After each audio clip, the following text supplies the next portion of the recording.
पर बैठे हुए चंदा कर लो, बाबा साहब की मूर्ति चौराहे पे लगा दो, मूर्ति पे विवाद कर लो, बस इससे ज्यादा कोई काम नहीं है। अरे बेवकूफो, इतना चंदा होता है, मूर्तियों के लिए करते हो, एजुकेशन के लिए करो, छात्रावासों के लिए करो, पढ़ाई के लिए करो, बाबा साहब का सपना पूरा करो। आज इस देश में दलित सांसद बन गए चंद्रशेखर रावण, मायावती जी है, सब यानी बड़े बड़े योद्धा यहाँ पर है। पर इन लोगों की मानसिकता क्या है, एक दिन आते हैं, सूट बूट में आते हैं और साथ में लावा लश्कर लेकर आते हैं, इनकी सिक्योरिटी है, बस आएंगे, फॉर्मेलिटी करेंगे, कुछ फोटो खींचे जाएंगे, कुछ स्टेटमेंट दिए जाएंगे, उसके बाद वहां पर क्या होता है कभी जाकर पूछा भी है इन लोगों ने?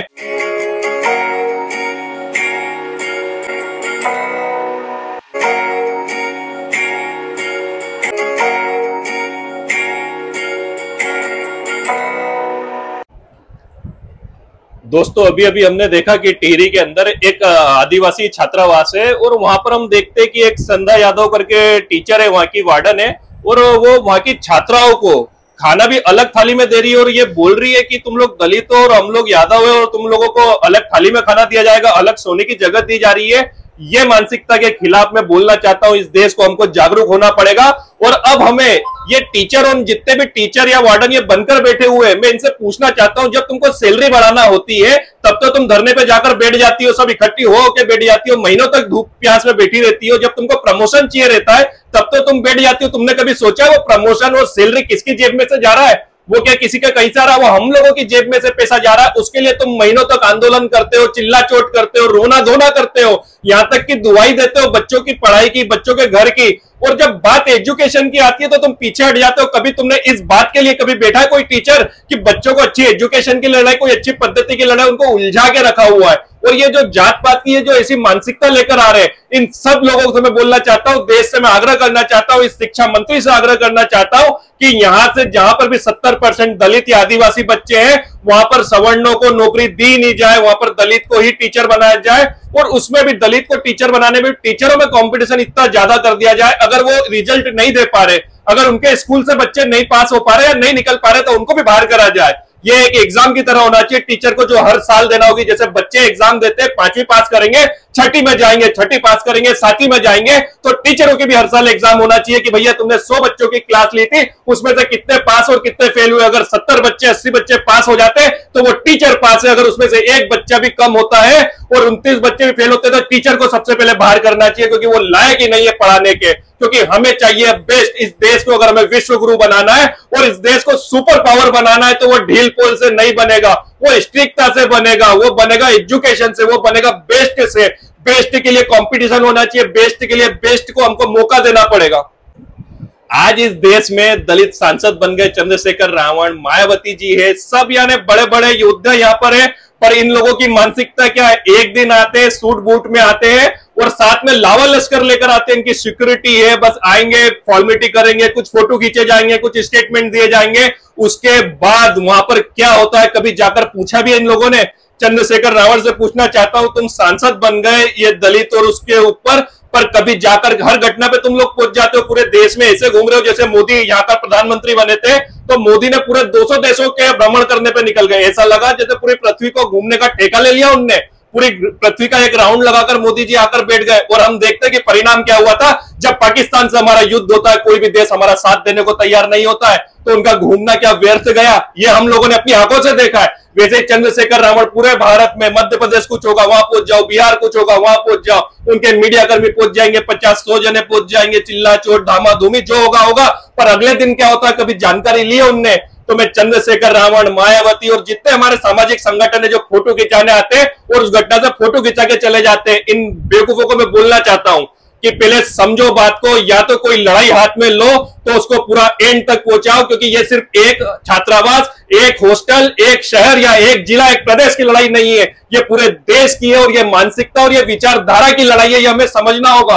और बाबा साहब अंबेडकर, मैं चंद्रशेखर रावण को बताना चाहता हूं, तुम सांसद बन के बैठ गए, तुमने बाबा साहब को पढ़ा कितना है? मैं मायावती से जानना चाहता हूं तुम लोगों ने पढ़ा कितना है? बाबा साहब रावण एक बार भी कहीं जागते हुए देखा कि किसी के वहां पर्टिकुलर कुछ हो गया और वहां पहुंच गए हो, उसके राम के श्याम के किसी के भी घर पहुंच गए हो कि तुम्हारे साथ जातिगत शोषण हुआ, उसके घर पर जाकर के उसके आंसू पोंछने गए थे?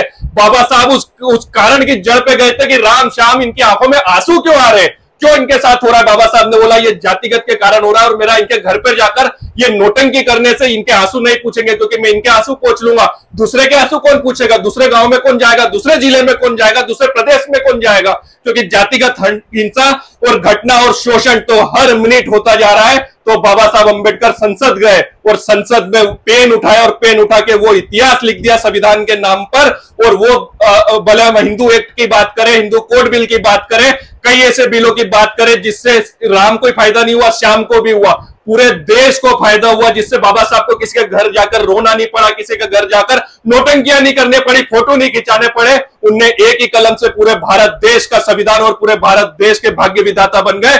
तो चंद्रशेखर रावण से मैं बोलना चाहता हूं और उनके सारे आदमियों से बोलना चाहता हूं कि इसको सिखाओ कि ये संसद में पहुंच गया, इसका काम घर घर जाना नहीं है। घर घर जाना सोशल संगठनों का काम है, वो भी घर पर बैठे हुए चंदा कर लो, बाबा साहब की मूर्ति चौराहे पे लगा दो, मूर्ति पे विवाद कर लो, बस। इससे ज्यादा कोई काम नहीं है। अरे बेवकूफो, इतना चंदा होता है, मूर्तियों के लिए करते हो, एजुकेशन के लिए करो, छात्रावासों के लिए करो, पढ़ाई के लिए करो, बाबा साहब का सपना पूरा करो। तो मेरा सभी दलित संगठनों से और दलित नेतागिरी राजनीति में जो उन लोगों से निवेदन है कि तुम्हारा घर घर जाकर फोटो खिंचाना या किसी घटना को कोट करना या वहां पर पब्लिसिटी लेने से कुछ नहीं होगा। हमें अगर कुछ करना है तो संसद विधानसभा के अंदर पहुंचना पड़ेगा, उसके दरवाजे तोड़ के अंदर घुसना पड़ेगा हमें। और जो घुस चुके हैं उनको समझाना पड़ेगा कि तुम तो घुस गए, तुम बाहर निकलने की कोशिश क्यों कर रहे हो? अरे अंदर जाकर तुम इतिहास लिखो, वहां संसद के अंदर आवाज उठाओ, तुम वहां बोलो, पूरा देश तुम्हारी बात सुनेगा। और हर पल शोषण हो रहा है। मैं चंद्रशेखर रावण को बोलना चाहता हूं कि तू एक सांसद बन गए, अपने संसदीय क्षेत्र को अपनी निधि से सुधार दो, वहां के स्कूल सुधार दो, वहां की आंगनबाड़ियां सुधार दो। हर पल घटनाएं तो जातिगत हो रही है और होती रहेगी। मैं इंदौर को कोट करके बोलना चाहता हूं कि इंदौर एक मेट्रो सिटी और स्मार्ट सिटी के नाम पे मध्य प्रदेश की आर्थिक राजधानी के तौर पे इंदौर को जाना जाता है। इंदौर पूरे देश में सफाई में 6-7 बार नंबर 1 पर आया है। इंदौर कई मायनों में बहुत पावरफुल शहर रहा है। और वहां की घटना बताना चाहता हूं कि 4 दिन पहले बेटमा में एक दूल्हे को घोड़े से बैठने के चक्कर में उतार दिया गया। देवास के अंदर, इंदौर से लगा हुआ देवास के अंदर मंदिर के अंदर दूल्हा दुल्हन को नहीं जाने दिया। तो जब स्मार्ट सिटी और बड़े शहरों की जो तुम बातें करते हो कि बड़े शहर हम लोगों ने बना दिए, बड़े शहरों की ऐसी हालत है कि मंदिरों में नहीं घुसने दिया जाता, घोड़ी पे नहीं बैठने दिया जाता, तो फिर इन गांव बिहाड़ों की क्या औकात रहेगी?